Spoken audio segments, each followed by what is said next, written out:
Welcome to the Shepherd's Chapel Network Family Bible Study Hour with Pastor Arnold Murray. Wisdom is understanding God's Word. Pastor Murray's unique teaching approach brings God's Word alive with meaning as he takes you on a chapter-by-chapter, verse-by-verse study of God's letter to you, the Bible.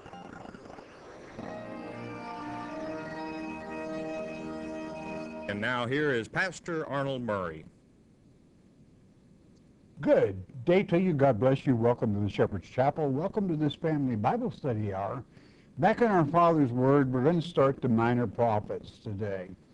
There are 12 of the minor prophets, and they're called minor not because of importance, but because they're shorter than the others. Really, they're basically the end-time prophecies. It's like reading tomorrow's newspaper. So they're very, very important, these 12 minor prophets, and how much you can gain from them.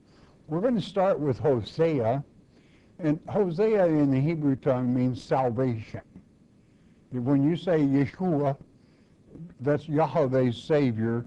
Well, it's part of Christ's name, only it just means salvation. And this is how you come to it. Our Father uses people's names a lot in this book as to what will happen to his children, what he intends to do with them. Therefore, we will have to, some of the names, do some translating so that you understand what they mean in English. So, having said that, the book of Hosea, chapter 1 and verse 1, and let's go with it. The word of the Lord that came unto Hosea, that's salvation, the son of Beeri, that means a fountain or a well, in the days of Uzziah, which means right of Yahweh,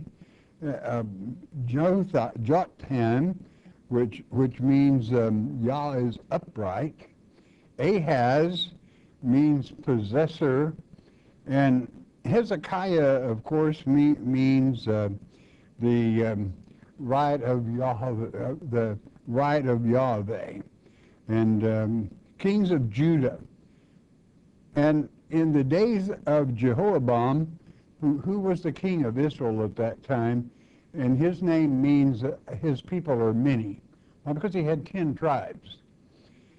The son of Joash, which is to whom Yah hastens, king of Israel. And there you have it. So that being the establishment, though this is written basically to Israel, the house of Israel, he will still mention the house of Judah. So it applies to both, as they both will be gathered back into one stick, as it's written in Ezekiel chapter 37. But at this time, they're still divided. Verse 2. The beginning of the word of the Lord by Hosea.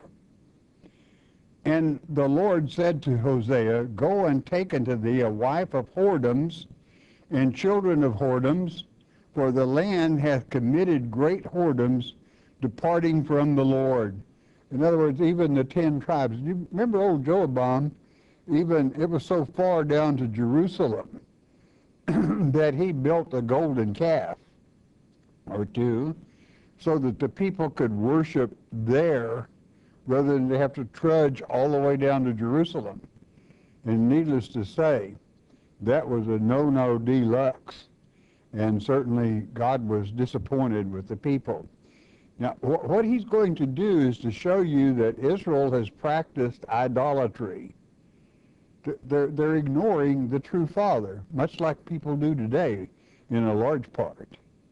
So, so he's telling them, you go marrying. Why? Because Israel was practicing idolatry and adultery. And this is why he said, when you go down there and take a wife, that's what you're going to get. Okay.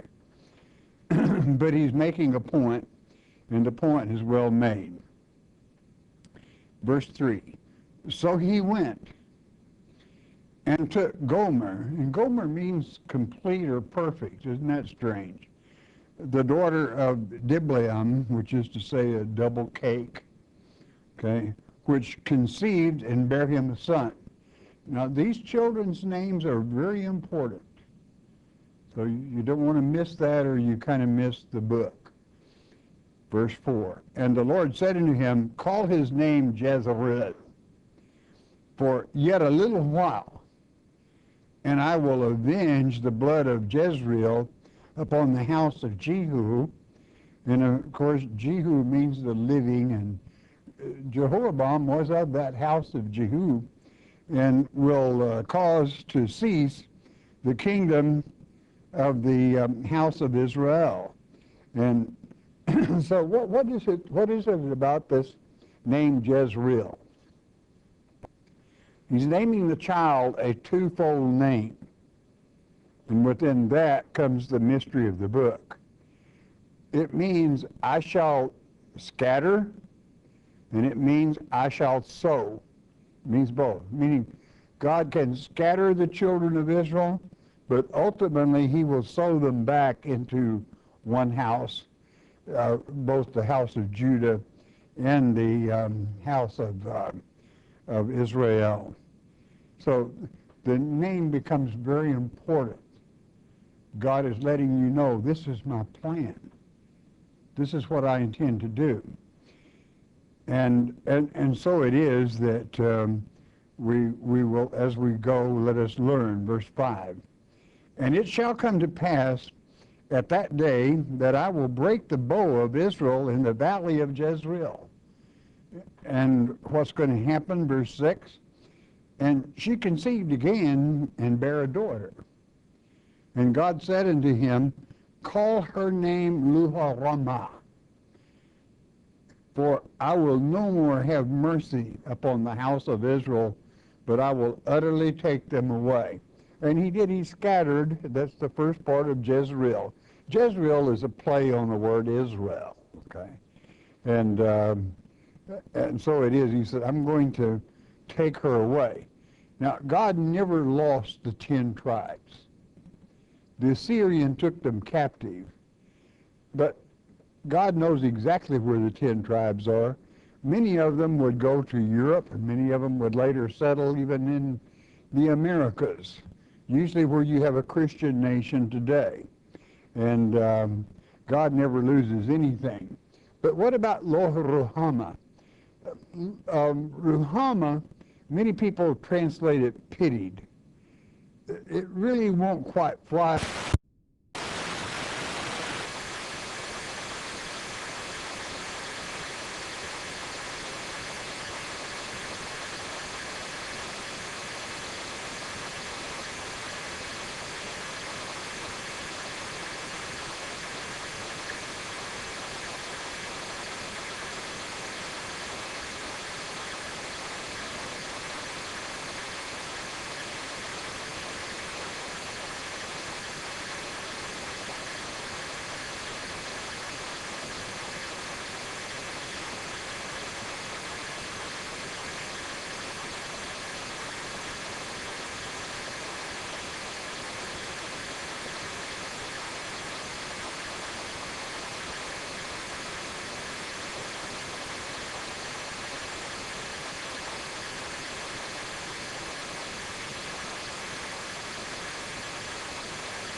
from me, I'm going to love her. Not at that time. Now, when he changes that name back from Lo Ruhamah to Ruhamah, then he says, I'm going to love her. That's the children of Israel as they migrate, as they're scattered, and then ultimately when they are sowed. But I will have mercy upon the house of Judah, and will save them by the Lord their God, and will not save them by bow, nor by sword, nor by battle, by horses, nor by horsemen. That's not how I intend to get it done. Verse 8. Now when she had weaned Lo Ruhamah, she conceived and bare a son. Then said God, call his name Lo-Ammi, for ye are not my people, and I will not be your God. And again, Ami in the Hebrew tongue means people. You put the lo in front of it in Hebrew, and it means not my people. That's so. As he names these people, so it is that this happens. Verse 10, yet the number of the children of Israel shall be as the sand of the sea, which cannot be measured nor numbered, and it shall come to pass that in the place where was said unto them, ye are not my people, there it shall be said unto them, ye are the sons of the living God. When it comes to pass, that certainly he would put his arms around them, would reclaim them, that's to say to sow them, fulfilling the name of Jezreel with the house of Israel, especially the 10 tribes which we're discussing. Hosea is written to the 10 tribes, but it doesn't take anything away from the other 2. And so it is that our Father says, ultimately, I will claim them. They will not be Lo-Ammi. They will be Ammi, my people. But guess what? That's when they get their act together. Anytime, I don't care what the situation is in the world, but you as an individual serving the living God can have his blessings every day. You don't have to wait for it, because once you repent, then you are his children. You are his child, and he's not ashamed to admit it. Verse 11, then shall the children of Judah and the children of Israel be gathered together, and appoint themselves one head. They shall come up out of the land of, for great shall be the day of Jezreel, when finally they are put together. Now, do you know why that Jehu was brought up in that 4th verse, the living will cause to cease the kingdom of the house of Israel? Jehu brought this to pass. Do you know how he did it? Let's take a little trip and find out, because it's written. When it's written, you should read it. And we're going to go to 2 Kings chapter 10. I'm going to pick it up with verse 15. You're not going to have it. We're going to read verse 15 and 16, and this concerns Jehu. And when he was departed thence, he lighted on Jehonadab, the son of Rechab, coming to meet him, and he saluted him and said to him, is thine heart right as my heart is with thy heart? And Jehonadab answered and said, if it be, give me thine hand. And he gave him his hand, and he took him up into his chariot. I mean, he was headed, God was blessing Jehu. Jehu was destroying the Baal worshippers. Do you know who Jonadab is? It means in the Hebrew tongue, the greatest Yah. The house of Rechab is the house of all the Kenites. In other words, because the Kenites can talk, persuade.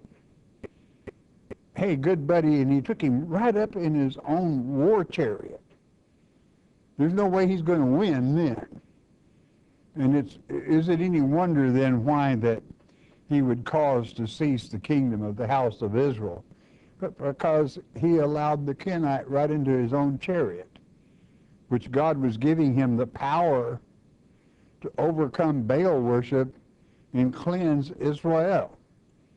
But, oh no, there Rechab, the father of the house of the Kenites, was right in his own chariot as he went to another place to destroy some people in a building.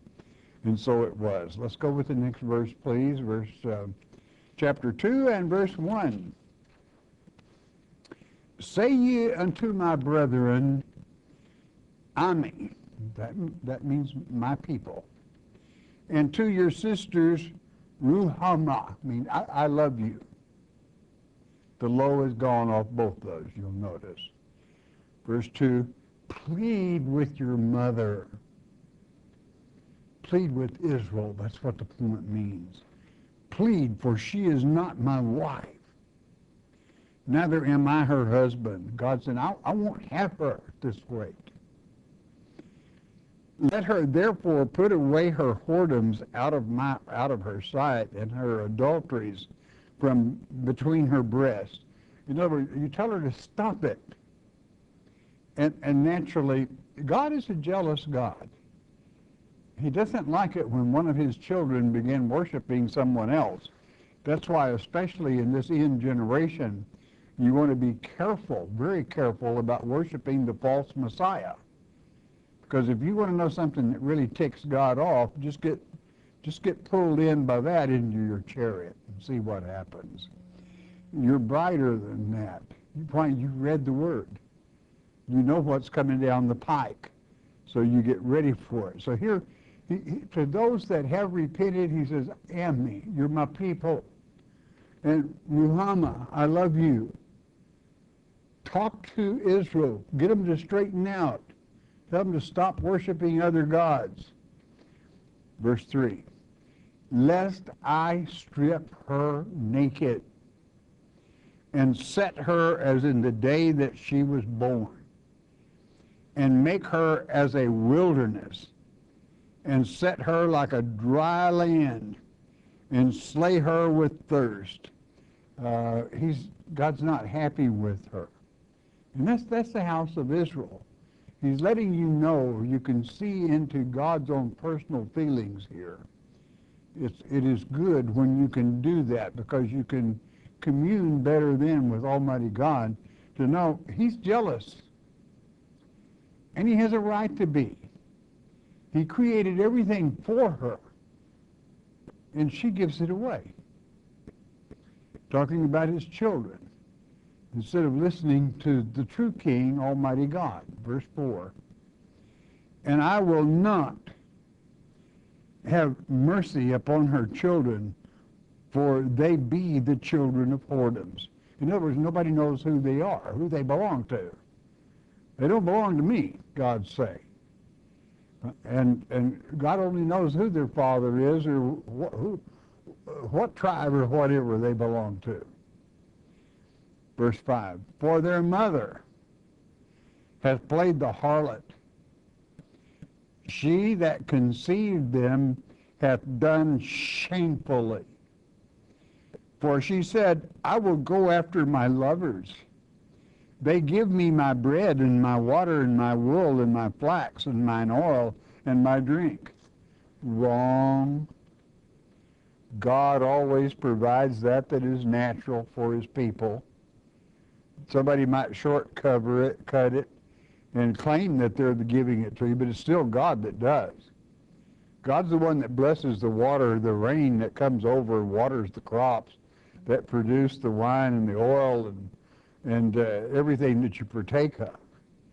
Don't give somebody else credit for what God does for you. He just doesn't like it. I don't think you would either.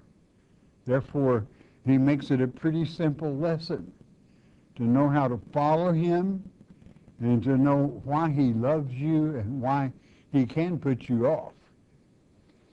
Verse 6, therefore, behold, I will hedge up thy way with thorns and make a wall. that she shall not find her paths. I'm going to block whatever she does. You can count on it. Just put something in her path there. Do you think God can't do that? You can have great plans. And if God so wants, he can put a wall between you and that outcome. If you're a real strong follower of Almighty God, he probably doesn't want you to go there because you'll get hurt one way or the other, financially, or be doing something that he has something better planned for you. Sometimes he will put a block in your road. And that's when you want to pay attention, because that's correction. And God only corrects those that he loves. So here again, he says, I'm going to put a stop to this. 7, and she shall follow after her lovers, but she shall not overtake them. And she shall seek them, but shall not find them. Then shall she say, I will go and return to my first husband. For then was it better with me than now. You know, this is, so many people work themselves into this condition. Remember the parable in the New Testament of the prodigal son? That his dad was very wealthy. And what he said is, I want all my liquidity. This wasn't his inheriting rights of farmland. It was his liquidity in the bank. He said, give me my part and let me go. And, he went into the city and he had more friends because he was buying for them. They were going through his liquidity like a bucket with holes in it. It was leaking out. Ultimately, when the money was gone, he didn't have a friend left. He was nothing. And he gets a job feeding hogs. And he's feeding these old hogs corn. And he has to eat them himself. And he took account and he thought, my servants that work for my father have it much better than this. Me in this hog pen, eating this old corn. And he went home to his dad, and his dad received him well because he was repentant and went back to where it was good. That's why you want to be real careful ever about walking away from God. Do you know something? Without his blessings, for he is the provider in this world.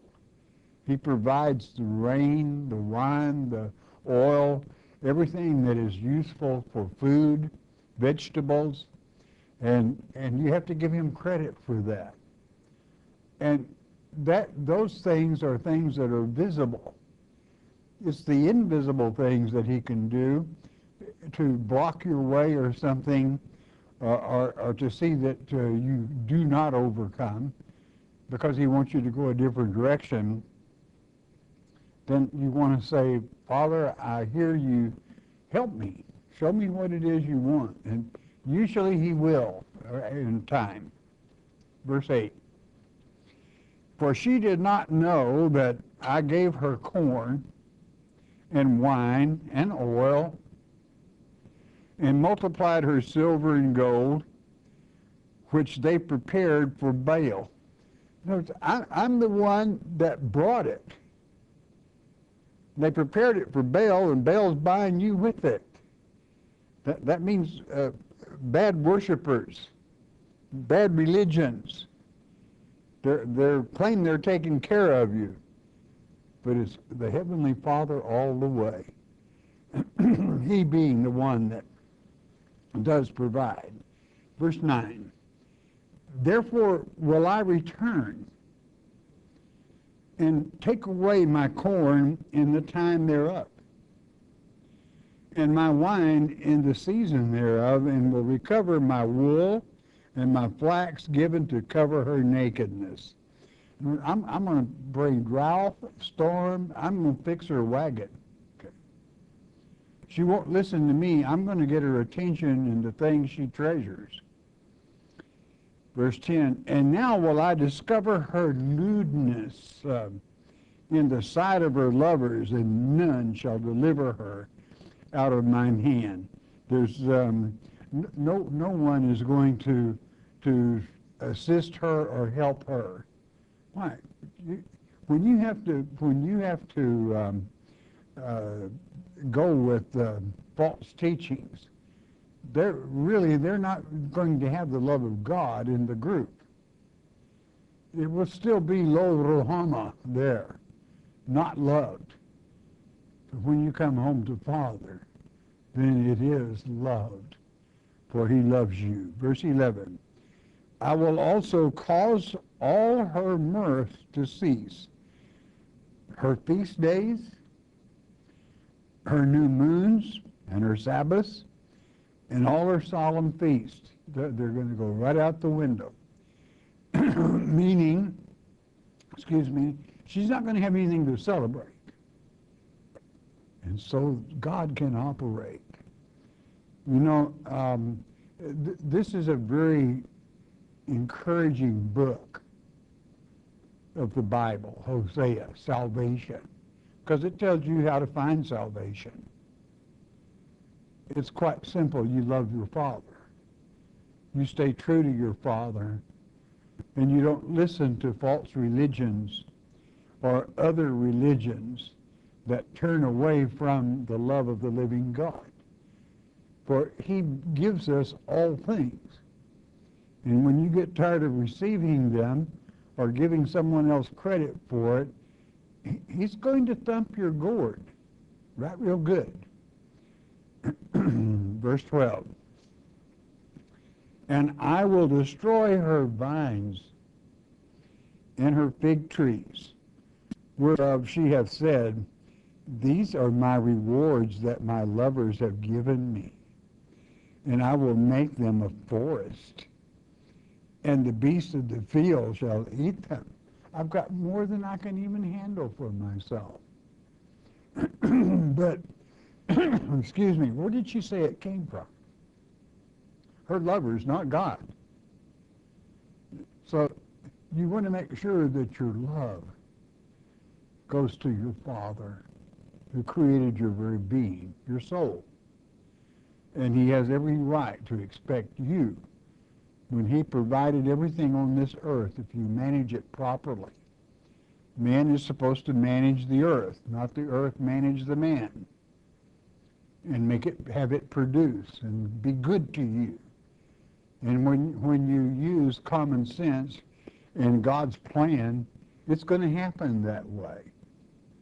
But here, she can't get it through her mind that it's her lovers that do all this.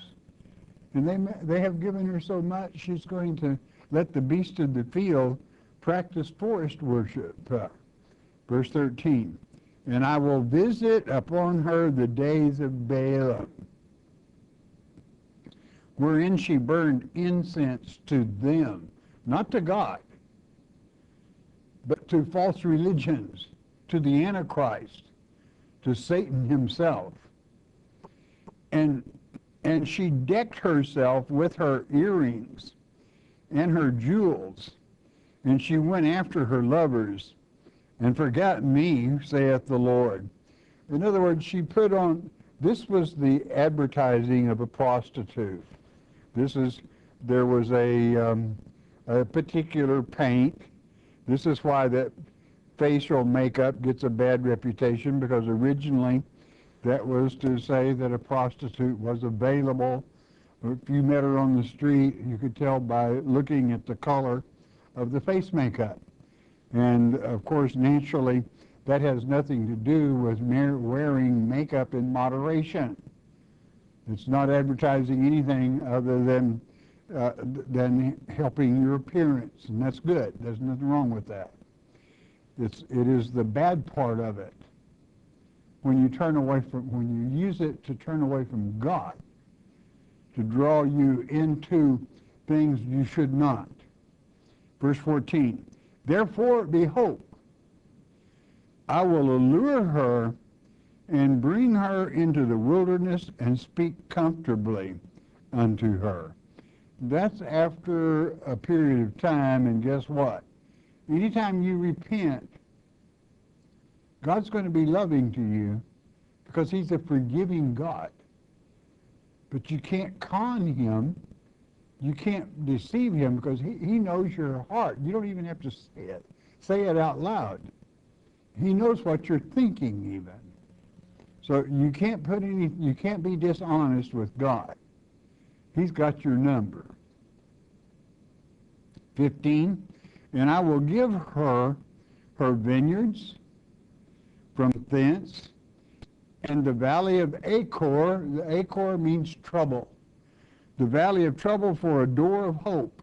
In other words, she's going to be able to go right on through. That's God's promise. That you can go through the valley of trouble and you don't have to worry about it. Just push on through. God is with you, and it may be trouble to others, but you can cut it. Can-do type people. And she shall sing there as in the days of her youth, and as in the day when she came up out of the land of Egypt. She's going to be happy again. Israel, Mother Israel. We're going to clean up her act. Well, ultimately, this will happen, and he will love her. The sad part is, how many will worship the false Messiah, thinking he is Christ, when he comes at the sixth trump, and the true Christ doesn't show up until the seventh? How many will join Satan's little wedding party, where they're not qualified for the wedding with the Lord Jesus Christ? Salvation, Hosea, salvation. But they blow it all right away by not studying or not attending to the Word of God, and he doesn't like it.